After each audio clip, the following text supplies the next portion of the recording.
Boa noite para você que está nos acompanhando, tá? Mas vamos continuar à noite, porque ainda temos muito a aprender e ao vivo. Nossos palestrantes já estão aqui na sala e você não pode perder. Eu queria primeiro também dar as boas-vindas aos que entraram agora, em nome do GEM, Grupo Editorial Nacional, do GEM Educação, e os convido para mais uma palestra de eventos. Eu sou Daniele, farei a apresentação do Congresso De Repente Online, De Repente Professor Online, o novo normal do ensino superior, que é uma realização do GEM, Grupo Editorial Nacional, o maior grupo de conteúdo técnico, científico e acadêmico do país. Você já nos conhece bem pelos nossos selos, Guanabara-Tuga, LTC, Método, Forense, Atlas, entre outras. Neste período de pandemia, o GEM Educação não poderia deixar de oferecer para vocês, professores, estudantes, coordenadores, mais conhecimento de qualidade através das falas de vários dos nossos autores e colaboradores que estão presentes neste evento. Para conduzir mais uma palestra desta noite, eu convido com muita honra a mediadora Juliana Afonso, editora-chefe da tradicional editora Guanabara-Cuga. Juliana, boa noite, que honra tê-la conosco. A palavra é sua. Boa noite, Dani. A honra é toda minha de estar aqui mais uma vez. Boa noite a todos. Muito obrigada pela paciência. Né, problemas técnicos acontecem, esse é o nosso novo normal, né? A gente tem que conviver com isso, não tem jeito. E para falar um pouco, assim, uma palestra completamente diferente, eu tenho certeza do que a maioria de vocês já ouviu, para falar um pouco sobre a neurociência e as metodologias ativas, a gente trouxe um professor muito querido nosso também, autor também do Grupo GEM, é o professor Silvio Peçanha Neto. O professor é doutor pela Unirio. Ele é um médico neurologista e é o diretor nacional do curso de medicina da Estácio. Professor Silvio, seja muito bem-vindo, sinta-se em casa, porque você está em casa, né? Afinal de contas, a gente também é a sua casa. Muito honrado em recebê-lo aqui. Olá, Juliana, boa noite. Quero começar agradecendo a você, né, uma parceira já de longa data, muito querida. Então, quero começar agradecendo a você o convite, agradecer ao Grupo GEM pela oportunidade e parabenizar, porque esse evento está incrível, realmente muitos colegas trazendo experiências muito peculiares, ao mesmo tempo transformadoras, né? Transformacionais nesse momento que está vivendo dessa pandemia. A gente que milita na educação há muitos anos, certamente jamais esperou viver essa transformação dessa maneira tão sui generis, né? Então, é um privilégio poder estar aqui, junto com esses colegas, participando desse evento incrível. Eu tive a oportunidade de acompanhar, tenho conseguido acompanhar algumas palestras, então, queria agradecer mais uma vez o convite e me colocar à disposição aqui para participar desse momento histórico, né, para a educação do nosso país. Nós que agradecemos. Perfeito. Bem, na foto que aparece lá no site aqui também, né? Eu estou parecendo meu irmão mais velho agora aqui, porque eu estou de barba, e a fotinha aí, ela está no momento pré-pandemia, né? Então, há uma pequena diferença aí entre a foto e o momento atual. Mas, tirando essa divergência e diferença aí de barba e sem barba, eu queria dizer que a gente vive hoje um momento muito desafiador e eu fui convidado para falar um pouquinho sobre esses novos métodos de ensino-aprendizagem, esses métodos que a gente vem já há alguns anos implantando, que são os métodos ativos, né, de ensino-aprendizagem, e aí me ocorreu conversar um pouquinho com vocês a respeito de como esses métodos eles influenciam, né, o nosso cérebro no sentido de favorecer ou potencializar a nossa capacidade de aprendizagem, né? Então, eu vou passar aqui o próximo slide, dizendo o seguinte: a gente no consultório de neurologia hoje, a gente se depara com uma situação muito curiosa, que é a quantidade de pessoas que acham que tem algum distúrbio de memória. Independente de qual seja a patologia, pode ser uma dor de cabeça, pode ser um tremor, pode ser uma dor persistente. Quando a gente pergunta se o paciente sente mais alguma coisa, é muito comum a grande maioria dizer que acha que está com algum problema de memória. Se for mais jovem um pouco, jura que está com transtorno de déficit de atenção. Se for mais velho um pouco, ou um pouquinho menos jovem, acha que está com sinais iniciais de Alzheimer. Todo mundo hoje acha que tem algum grau de alteração de memória. E por que isso? Será que a gente está vivendo a pandemia dos problemas de memória, do Alzheimer e do TDAH? Com certeza não. A grande questão hoje, falando em neurociências, é a dificuldade que o cérebro tem de definir ou de identificar aquilo que ele tem que armazenar e aquilo que ele pode descartar. Nessa imagem, a gente percebe ali essas entradas e saídas de informações, né? E o nosso cérebro fica confuso. Quando eu, por exemplo, pego o telefone de alguém porque eu preciso armazenar no meu celular, eu uso a memória de trabalho que me garante que eu memorize aquele número por alguns segundos, né? A tempo de eu colocar no meu celular e dar salvar. Se alguém me perguntar aquilo meia hora depois, eu certamente não vou saber mais falar quais são os números, né? Os nossos avós e tal decoravam o número da família inteira sem anotar nada, porque naquele momento aquilo se tornava algo importante, que ela precisava muito armazenar, e por isso ela era capaz de evocar a qualquer tempo aquela informação. Hoje a gente vive realmente uma enxurrada, um volume enorme de informações que a gente rapidamente consegue obter pelas referências, pelos livros, pela internet, pelos artigos, e o nosso cérebro não acompanhou essa velocidade, então ele tem dificuldade de perceber aquilo que ele precisa guardar e aquilo que ele pode descartar. E aí, minha primeira provocação para vocês é a seguinte: quando a gente está num cinema, por exemplo, assistindo um filme, é curioso essa imagem aí do 3D bonita, todo mundo está rindo, então me parece um filme de humor, né? Um filme que gera uma emoção positiva, não tem ninguém aí com uma face assim de medo, nem nada disso. Mas, curiosamente, um filme ele dura, muitas vezes, 1h30, 2 horas, 2 horas e pouco, e não tem ninguém aí nessa sala, se vocês podem ver, anotando, gravando, transcrevendo. Eu brinco com os alunos que psicografando, porque às vezes o aluno está ouvindo a gente falar na sala de aula e está transcrevendo aquilo sem nem passar pela área da linguagem para interpretar o que está sendo falado. Ele está simplesmente psicografando tudo aquilo que está sendo dito, na expectativa de depois ele vai chegar em casa, vai transcrever isso, a gravação para o papel, vai ler uma série de vezes e aí sim ele vai acreditar que ele aprendeu alguma coisa. Só que num filme, se eu desafiar vocês que estão assistindo aqui a lembrarem agora de um filme que emocionou muito cada um de vocês, certamente vocês são capazes de evocar todas aquelas sensações, exatamente qual era o contexto do filme, qual era o personagem que você mais se identificou. Então, a minha primeira pergunta dessa noite é a seguinte: qual é a diferença de 2 horas, 1h30 de um filme emocionante, de uma novela que está te prendendo, uma série no canal de assinatura, né, nos streaming? Qual é a diferença de 1h30 de uma série que você não anota nada e no final você é capaz de relatar como foi, contar para os colegas como foi o episódio, e uma aula de 1 hora, 1h30, que você não sente a mesma segurança de que é capaz de obter aquela informação e fazer com que ela seja eternizada. Ou seja, você precisa gravar, você precisa anotar. Qual é a diferença? O que acontece de diferente no cérebro humano enquanto você assiste uma série e enquanto você assiste uma aula expositiva? A grande diferença, cada um de vocês certamente já pensou, é o grau de emoção que ela é capaz de fazer você sentir.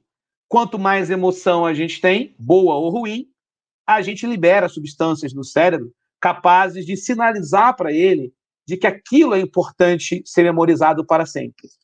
Então, quando a gente é assaltado, por exemplo, todo mundo que já teve um momento em que passou por uma situação extrema de assalto e tudo, sabe que a gente nunca mais consegue esquecer aquele momento. Para onde ia, com quem estava, o que fazia, o que roubaram, o que não roubaram.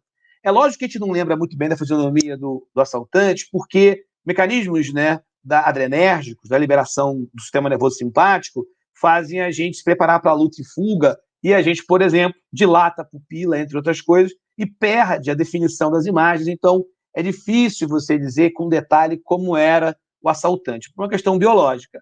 Mas nunca mais você vai esquecer isso, porque você foi inundado, você tomou um banho de noradrenalina, nesse caso. Você tomou um banho de substâncias capazes de atuar no nosso cérebro, gerando memória de longo prazo. E aí é muito bacana a gente correlacionar a neurociência com a andragogia, a pedagogia, porque já se sabe que a capacidade de armazenar informações, a capacidade de reter saberes, conceitos, está muito relacionada com a forma que esse conhecimento chegou até nós, ou seja, o estímulo que foi utilizado. Aqui, Dale, por exemplo, desenha uma pirâmide aonde a gente vê que assistir uma palestra, por exemplo, apesar de a gente amar a aula, professor, eu apresentei trabalho, eu fiz uma dinâmica de trabalho em grupo, fiz o TBL, só que quando que é a aula, hein? Quando é que é a aula? Quando é que vai ser a aula? Como se só aquela constituição de alguém em pé, falando sozinho, e outras pessoas sentadas assistindo fosse aula. Todo o resto não se caracterizaria como aula. Isso é um equívoco muito grande, porque a gente numa palestra ou numa aula, a gente só consegue reter aproximadamente 5%, porque a nossa posição é muito passiva. A gente não está cognitivamente ativado. Aquilo entra e sai, e é como o número do telefone de alguém que, na verdade, o cérebro não foi capaz de ser estimulado para aprender absolutamente nada.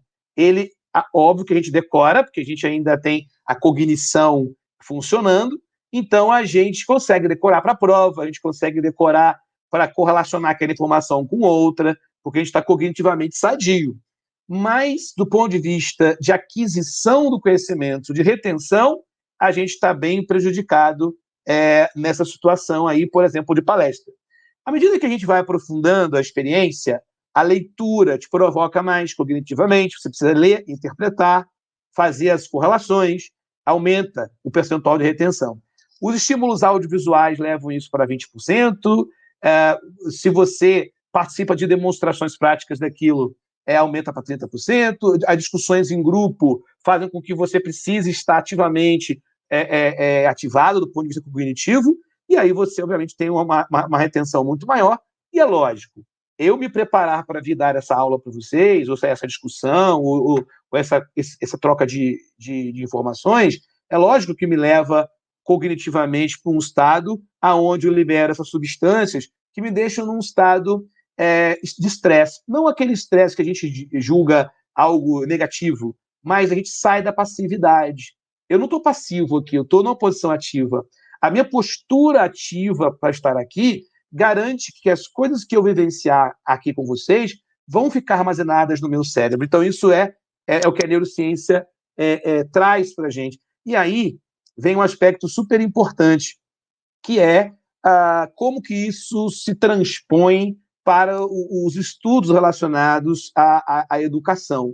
A gente, por exemplo, sabe que a pirâmide de Miller mostra que primeiro a gente tem o knowledge, primeiro a gente tem o conhecimento ali, adquirir o conhecimento, saber como utilizá-lo, demonstrar, e só então a gente é capaz de fazer, porque a gente atinge um nível de metacognição aonde a gente começa a ter uma autocrítica sobre aquilo que a gente está vivenciando, e isso faz com que a gente realmente abra o portal da memória. E aí esse estudo é bem bacana, que traz para a gente uma informação fundamental de que para aprender é preciso ativação de memória. Sem a memória, a gente não é capaz de aprender. Por isso que quem tem Alzheimer, por exemplo, não consegue aprender novas coisas, porque a área da memória recente, a área que catalisa todo o processo de entrada e retroalimentação das novas informações na área do hipocampo, no lobo temporal, que fica na região mais lateral do cérebro, está comprometido pela doença. E aí, eu não vou entrar muito no detalhe aqui, mas a memória tem etapas. Uma de aquisição, onde a gente tem contato com o conhecimento, uma etapa de armazenamento, que é aí que esses neurotransmissores eles vão atuar, e uma fase de evocação. O que foi comprovado é que, para que eu consiga armazenar qualquer coisa, eu preciso ativar áreas do meu cérebro que vão garantir que lá na frente eu consiga evocar aquilo e novas peças vão se encaixando na chamada aprendizagem significativa. Eu trago algo que eu tenho já de uma informação prévia e eu vou criando braços para isso na medida que elas começam a conversar entre si e cada vez mais essa informação vai se tornando relevante.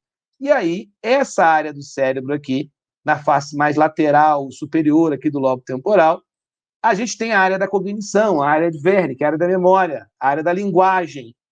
A circuitaria da memória ela é bem complexa, ela envolve várias áreas, mas o mais importante é que as estruturas que eu mostrei há pouco, que não é o objetivo aqui de detalhar, mas ainda que a gente não atue na área da saúde, todo mundo tem a curiosidade de saber, dentro do seu próprio cérebro, o que cada uma dessas estruturas faz.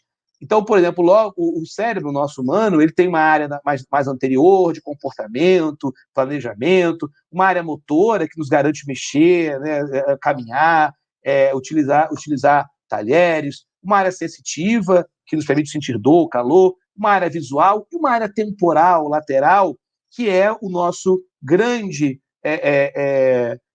condutor e a grande área responsável pela nossa cognição, que faz correlações importantes com outras áreas do nosso cérebro e que, óbvio, se organiza através de circuitos que precisam necessariamente serem estimulados para que a gente consiga armazenar a memória.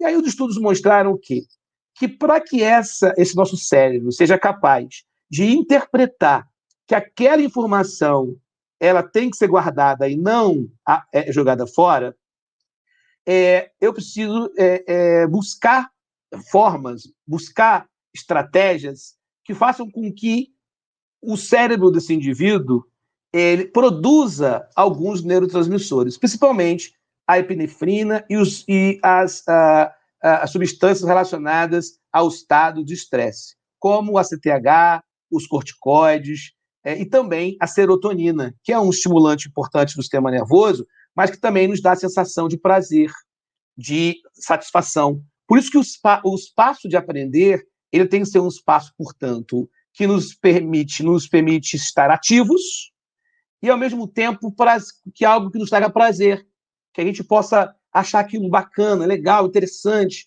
que nos permita rir, que nos permita explorar. Por isso que a criança aprende tão fácil, porque a criança, tudo é novo, tudo excita, tudo estimula, tudo motiva. E essa motivação faz com que a criança aprenda rapidamente. É muito mais fácil aprender línguas quando é criança, ou aprender tudo quando é criança, do que quando a gente está um pouco mais com um pouco mais de idade. Não tem nada a ver de ser um cérebro mais potente, outro menos, um já está em declínio. Não é verdade.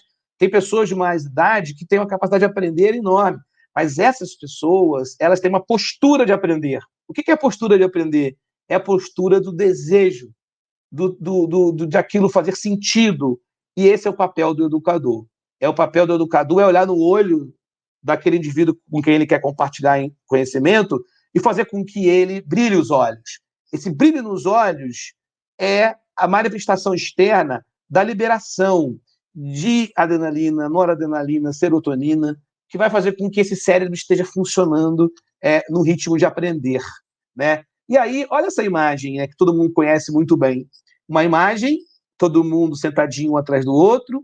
Isso é um espaço sem graça, é um espaço que já não nos tira da zona de conforto, não nos bota ativamente, cognitivamente ativo. E aí, uma das consequências drásticas desse processo é essa aí, que é o indivíduo começar a ter uma depressão do sensório e de ativo ele passa, na verdade, a ficar sonolento. Veja, muita gente agora esse horário, né, imagino, que olhando esses bonitinhos aí bocejando, também tiveram vontade de bocejar, porque é uma outra característica do cérebro, que é a capacidade de mimetização. O cérebro gosta de imitar. Aí a coisa vai caminhando, olha para onde a coisa vai caminhando. A ponto da gente se forçar a estar ali de corpo, mas a alma já foi para outro canto. Essa menina, ela está com os óculos aí com adesivo de olho aberto e por dentro o olho está fechado. O aluno nosso, por exemplo, pode estar nessa condição também. Ele pode estar de corpo presente, de olho aberto, mas ele, na verdade, está com o cérebro fechado. Ele está com os olhos fechados para o mundo. E aí, o último estágio irresistível desse processo é o conforto dos nossos livros, que de confortáveis não tem muito, mas quando a gente deita a cabeça com muito sono sobre eles, é uma delícia, né? É o melhor sono, né? Melhor do que deitar numa cama bem confortável. Quando o sono está profundo, deitar ali no livro de química, como a menina ali, é maravilhoso. E aí é o seguinte, no outro polo de estar ativo, liberando neurotransmissores, super implicado, super naquele processo de aprender, esse aí é o extremo oposto. É estar absolutamente passivo e não conseguindo aprender nada. E aí, o aprendizado é esse que a gente já conhece. Mas não há por que desesperar, porque a andragogia, a pedagogia, a ciência, a educação, ela evoluiu. E ela descobriu que no mundo de hoje, na geração de hoje, com tanta informação, com tantos estímulos, a gente tem que buscar ferramentas para deixar o indivíduo com a gente. Quando a gente está fazendo um atendimento médico de um paciente que está, por exemplo, sofrendo uma parada cardíaca, a gente estimula e pergunta: você está comigo, senhor? Está comigo? Olha para mim. Você está comigo? Tô. A gente ainda está ali, conectado, está junto, está vivo.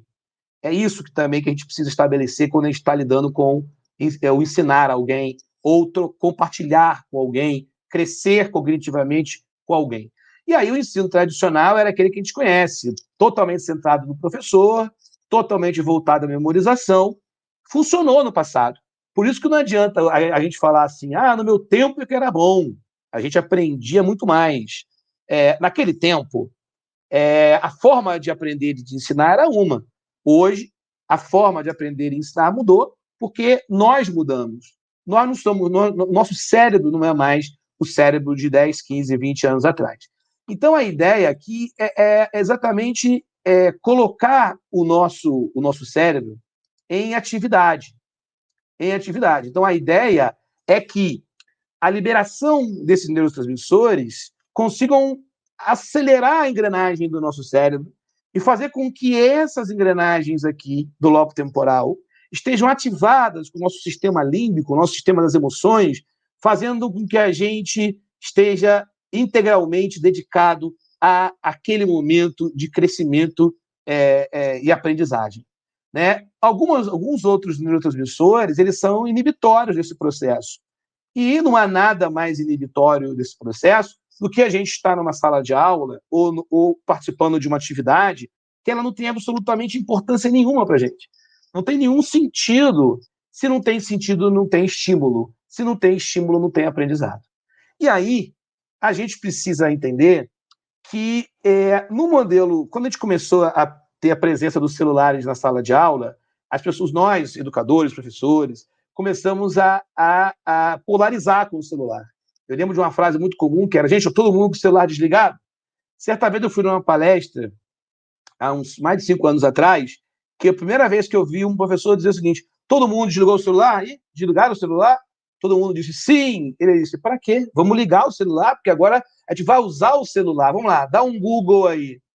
Quem não está com o celular hoje, quem não, de alguma forma, dá uma fugida durante uma aula? Agora a gente tem aí algumas mil pessoas assistindo.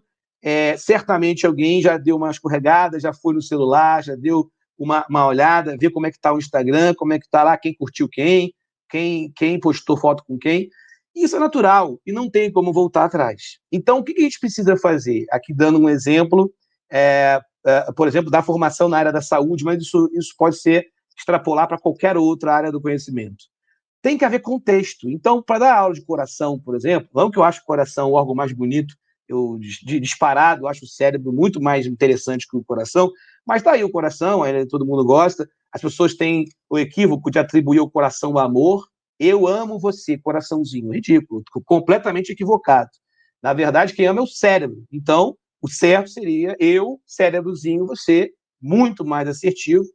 E o Instagram, quer dizer, o WhatsApp ajudou agora. Agora tem um emojizinho que é um cérebrozinho. Então, eu acho que as pessoas têm que ser mais honestas com a ciência e quando ama alguém, dizer eu, cérebrozinho, você. O lobo temporal, na verdade, se alguém está dentro do seu coração, ele está lá no meio de um turbilhão de sangue. Mas se ele estiver no seu lobo temporal, aí sim. Aí ele tem um espaço importante na sua vida.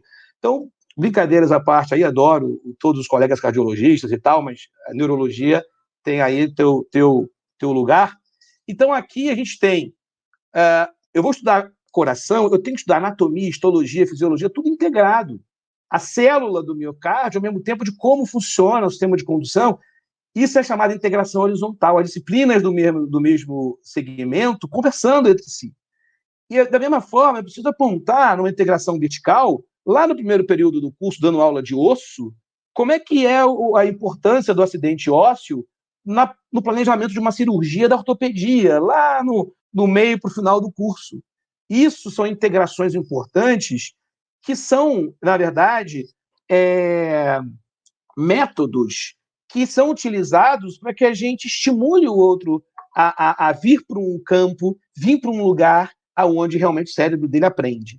A gente teve o privilégio de ser autor aqui do Grupo GEM, com o livro Anatomia Clínica Baseada em Problema, onde a proposição não dá uma aula expositiva de anatomia, não. Coloca os alunos em grupos para discutir casos reais, e isso estimula o cérebro, porque são casos verdadeiros, com imagens reais dos pacientes.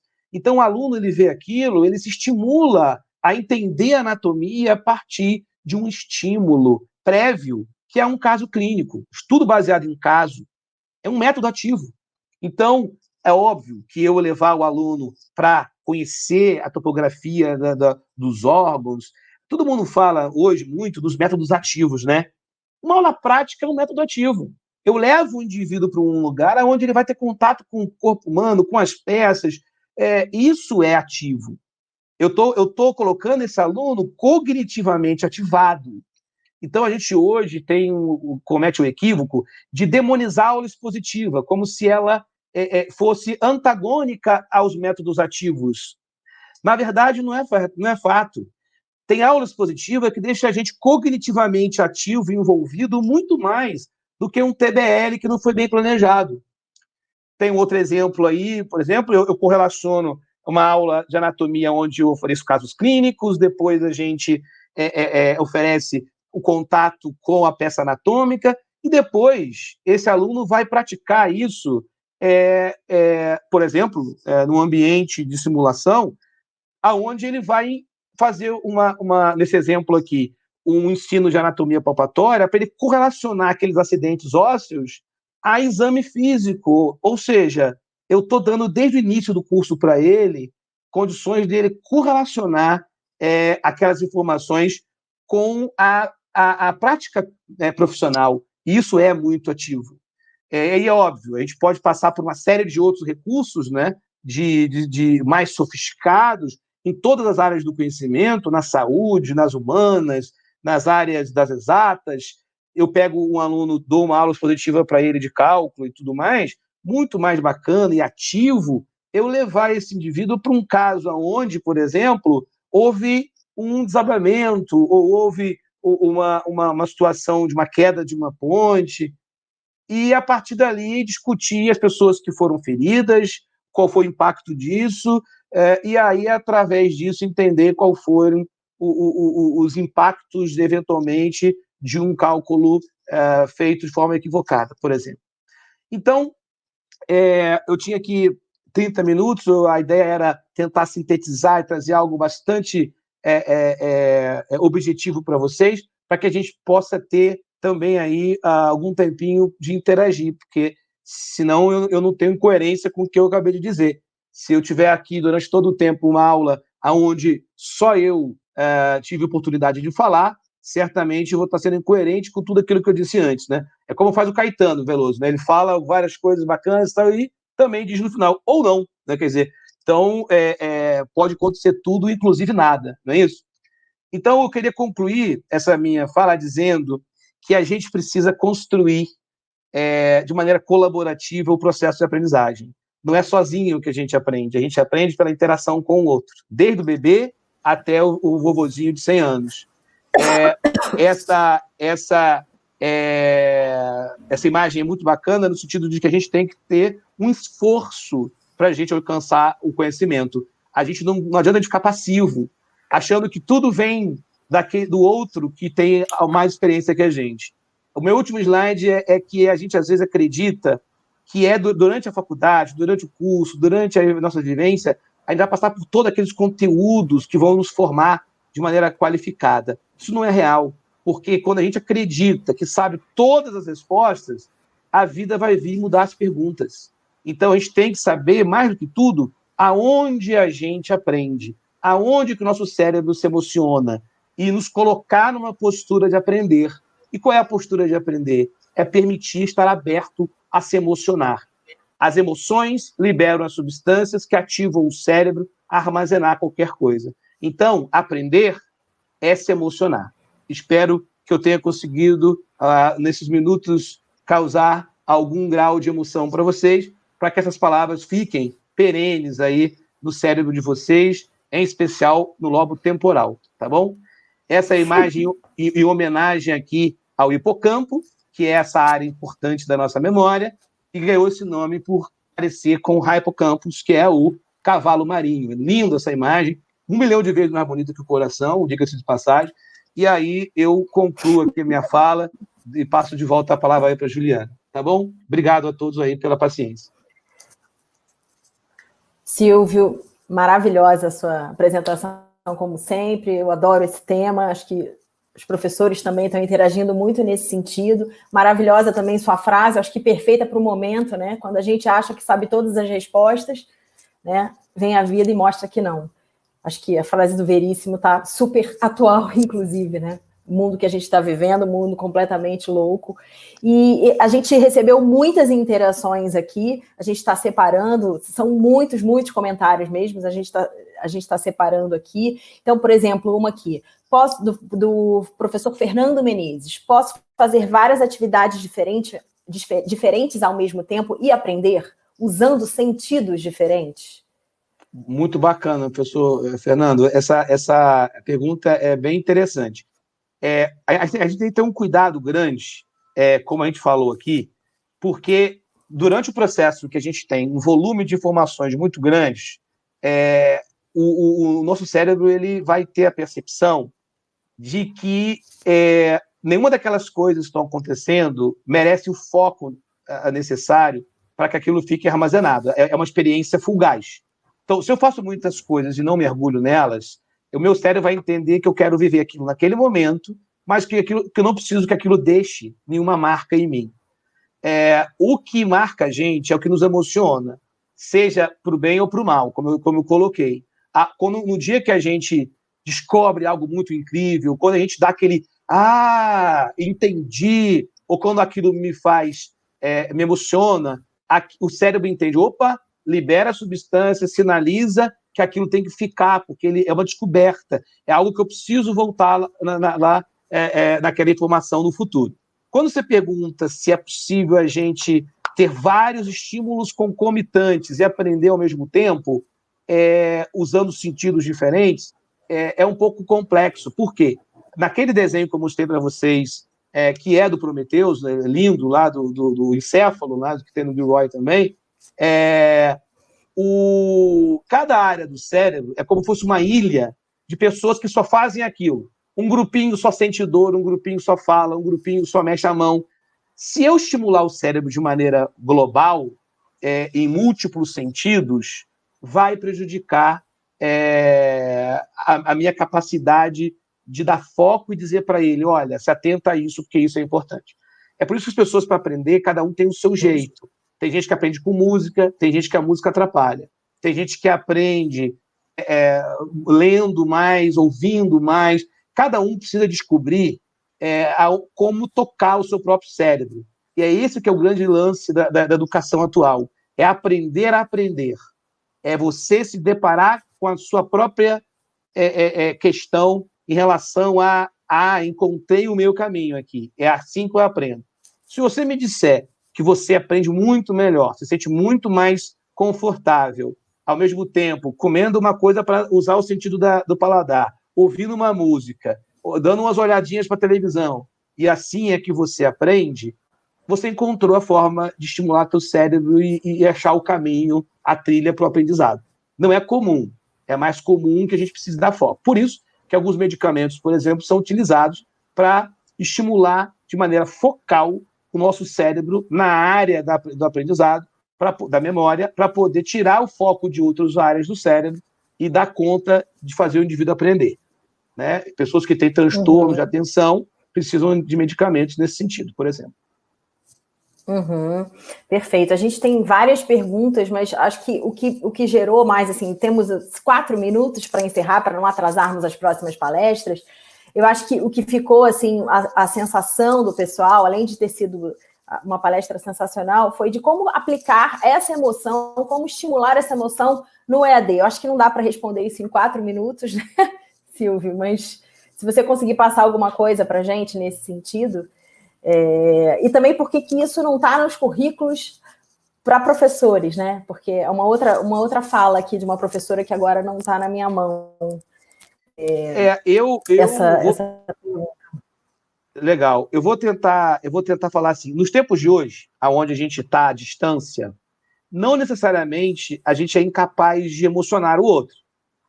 Se a gente toca, se a gente faz uma correlação com alguma coisa do momento, se a gente cita uma condição pessoal, muitas vezes, uma experiência pessoal, pode ser à distância ou presencial, isso vai emocionar igual.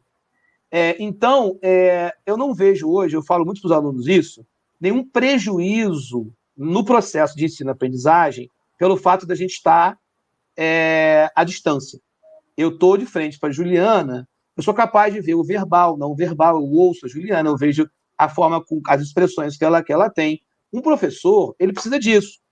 Ele não pode ter uma postura, por exemplo, aqui, dando uma aula, como se aquilo não tivesse nenhuma importância. As pessoas sentem. A gente precisa estar vocacionado para fazer qualquer coisa que a gente faz. Então, assim, se eu quero ensinar alguém, se o meu propósito é esse, eu preciso estar bem naquele lugar, estar feliz. Quando a gente prepara uma aula, por exemplo, a gente organiza, a gente separa o post-it, a gente arruma a sala, o aluno chega num ambiente desse, se sente acolhido, ele sabe que tem carinho ali, que tem cuidado, isso estimula o cérebro dele. E isso é no presencial. E no EAD? A mesma coisa. Se eu cuidei bem do meu material, se eu pegar um slide aqui feio, de qualquer jeito, eu tive o cuidado de parar um tempo, pegar o símbolo do evento, colocar na minha apresentação, Então, assim, buscar referências bacanas, tentar trazer um pouco da vivência, brincar um pouquinho com a questão da neurologia, com a cardiologia e tal, que sempre gera uma polarização, as pessoas ficam ou feliz ou com raiva, porque eu estou falando, não falei mal da cardiologia, mas o ponto é que a gente precisa fazer o outro se divertir, estar bem, e isso pode ser feito tranquilamente através de métodos remotos, síncronos, sem problema nenhum. Não vejo diferença. Eu posso fazer brincadeiras, eu posso jogar um vídeo aqui, de repente, e aí volto para discutir o vídeo. Tem uma série de recursos. Posso dividir a turma em pequenos grupos, mesmo usando uma plataforma síncrona, provocar uma discussão, falar uma palavra desconhecida aqui, e falar, olha, gente, eu acho que vamos discutir hoje a hipopalestesia. Eu não preciso dizer qual é o conceito. Eu dou 2 minutos para vocês jogarem no Google, se dividirem entre grupos. Tem muito recurso de metodologia ativa para ser utilizada usando ferramentas síncronas, tá? Então, assim, eu acho que com isso a gente resume muito da questão, mas alguém disse sobre formação docente. Hoje, o grande pilar é levar tudo isso que a gente conversou aqui, desdobrar e aprofundar, desenvolvendo os nossos docentes, para que eles cheguem em sala de aula entendendo a importância do trabalho deles no sentido de educar nos dias de hoje é diferente do que educar há 5 anos, há 10 ou 15 anos atrás. Com certeza. Silvio, muito obrigada. Palestra incrível. Né? Acho que todo mundo gostou muito, todos os professores, inclusive os que não são da área da saúde, porque a sua palestra acho que é para todas as áreas, né? Então, lembro vocês, muito obrigada, Silvio. Lembro vocês que o professor Silvio e o professor João também vão estar dia 19 novamente conosco e vão se juntar à professora Ana Tereza, né, que também é médica, pediatra. E os 3 juntos vão bater uma bola e vão conversar sobre o futuro da educação na saúde no Brasil. Um tema bastante complicado, mas que a gente tem muito para discutir. Muito obrigada pela audiência, muito obrigada por vocês estarem aqui, professores, nos ouvindo. Dani.